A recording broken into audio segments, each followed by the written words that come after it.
और वृत्ति हमारी ऐसी हो गई कि हम दूसरे को सुखी नहीं देख सकते, कि मैं अगर दान कर रही हूं तो केवल मेरा ही होना चाहिए, इसमें किसी दूसरे का नहीं होना चाहिए। पर शिव महापुराण की कथा कहती है, एक चावल का दाना, मात्र एक धान, एक चावल का दाना जब हम शिव मंदिर में समर्पित करते हैं, दान करते हैं, तो जरा विचार करना पुण्य किस किस को मिलता है। एक चावल के दाने का, एक धान का पुण्य किस किस को मिला। पहला पुण्य मिला माता पृथ्वी को, उससे प्रकट हुई। दूसरा पुण्य मिला एक इल्ली को, जिसने इसका स्पर्श कर कर छोड़ दिया। तीसरा पुण्य मिला एक पक्षी को, जिसने इसका स्पर्श कर कर छोड़ दिया। चौथा पुण्य मिला जिसने इसको उगाया। पांचवा पुण्य मिला जिसने इसको झड़ाया। जिसने उगाया था वो नहीं झड़ा रहा, घर की बेचारी पत्नी झड़ा रही। छठा पुण्य मिला जब ये कहीं मलकर निकाला गया, कहीं मशीन में गया, जिसने निकाला। सातवां पुण्य मिला जब ये निकल कर घर में आया, जिसने संभाल कर रखा। आठवां पुण्य मिला जिसने इसको ले जाकर कहीं छोड़ा, बाजार तक पहुंचा, बाजार से फिर वो निकल कर आया। 10वां पुण्य मिला जिसने शिव जी को इसको चढ़ाया। तब इनके खाते में भी एक चावल के दाने का, एक धान का पुण्य कट कट कर जाता रहा और इतने जीवों का कल्याण कर दिया। एक धान, एक चावल के दाने ने इतने को कल्याण कर दिया। विचार करना, केवल आप अगर भजन कर रहे हो, घर का कोई एक व्यक्ति भजन कर रहा है, घर का एक व्यक्ति अगर दान कर रहा है, घर का एक व्यक्ति अगर जल भी चढ़ा रहा है, घर का एक व्यक्ति भी अगर मंत्र जाप कर रहा है। वैसे तो शिव पुराण कहती है कि घर में 4 लोग हैं तो चारों जल चढ़ाओ, घर में 4 लोग हैं चारों दान करो, घर में 4 लोग हैं चारों भजन करो, घर में 5 लोग हैं 5 भजन करो, घर में जितने सदस्य वो 1 लोटा जल शिव जी को चढ़ाए। शिव पुराण कहती है। पर मान लो किसी कारण से बेटा नहीं गया, बहू नहीं गई, परिवार वाले नहीं गए, कुटुंब वाले नहीं गए, तो शिव महापुराण ने देवराज नाम के ब्राह्मण की कथा का वर्णन किया। देवराज के प्राण छूटे, उस समय पर देवराज के पास में पुण्य नहीं था, सत्कर्म नहीं था। तब देवराज को मालूम पड़ा कि भगवान शंकर के गण मुझे लेने के लिए आए। तो देवराज ने गणों से पूछ लिया, भोलेनाथ जी से पूछ लिया कि मैंने पाप किया, चोरी करी है, छल करा है, बेईमानी करी है, वेश्यावृत्ति मैंने करी है, उसके बाद भी भोलेनाथ जी मुझे लेने क्यों आए हैं। अब भगवान शंकर ने कहा, तेरी बूढ़ी मां रोज प्रतिदिन शिव मंदिर में जाकर 1 लोटा जल चढ़ाती थी, उसका पुण्य तेरे साथ में आ गया, इसलिए तुझे कैलाश धाम मिल गया। 1 लोटा जल देवराज नाम के ब्राह्मण की माता ने चढ़ाया था, वो 1 लोटा जल काम आया है देवराज के। देवराज करा, मेरे जैसे पापी को आपने तार दिया।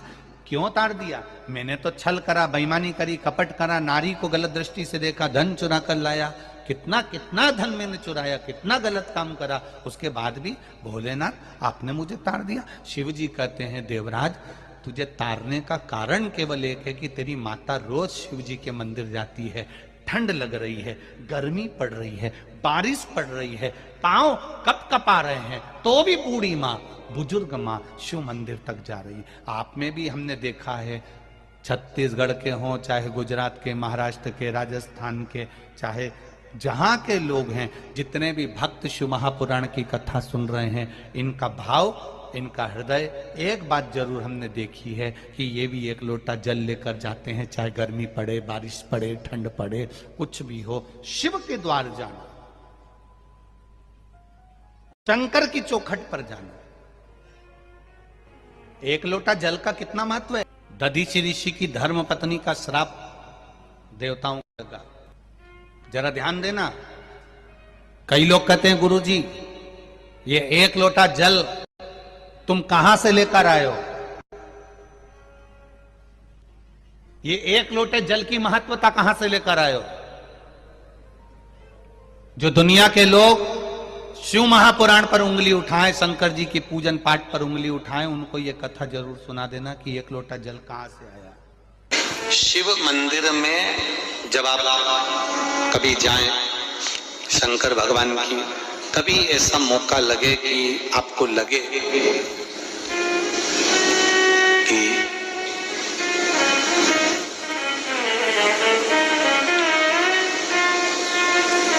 कहीं आपका यश कम हो रहा हो,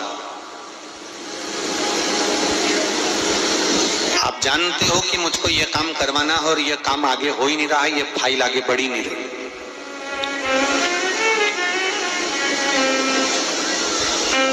आपको लगे ये फाइल आगे नहीं बढ़ रही, शिव जी पे जो जल चढ़ाओ, उस चढ़े हुए जल को जब आप थोड़ा सा लेकर आते हो, आपको बताया था ना कि खाली लोटा नहीं लाना चाहिए, खाली कलश शंकर जी के मंदिर से वापस नहीं लाना। शंकर भगवान को जल चढ़ाया, चढ़ाने के बाद थोड़ा सा जल हाथ में या कटोरी में या कलश में झेल लिया, भले 2 बूंद लाओ पर अपने घर पर लेकर आओ।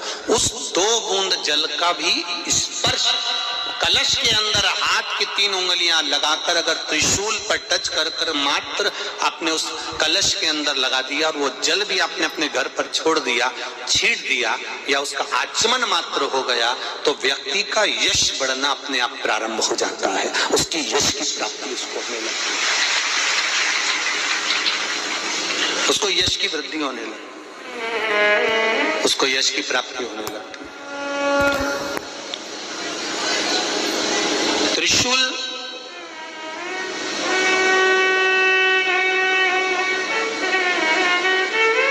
का दान, त्रिशूल का स्पर्श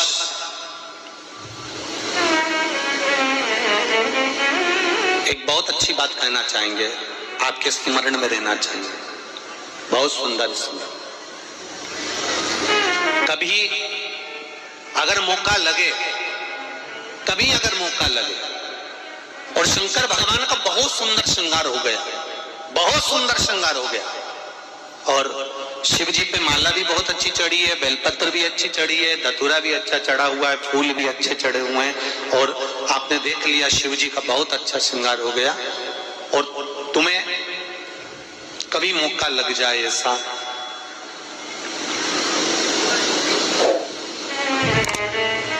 और तुम्हारे पास में एक अच्छी सुंदर सी माला हो पुष्प की,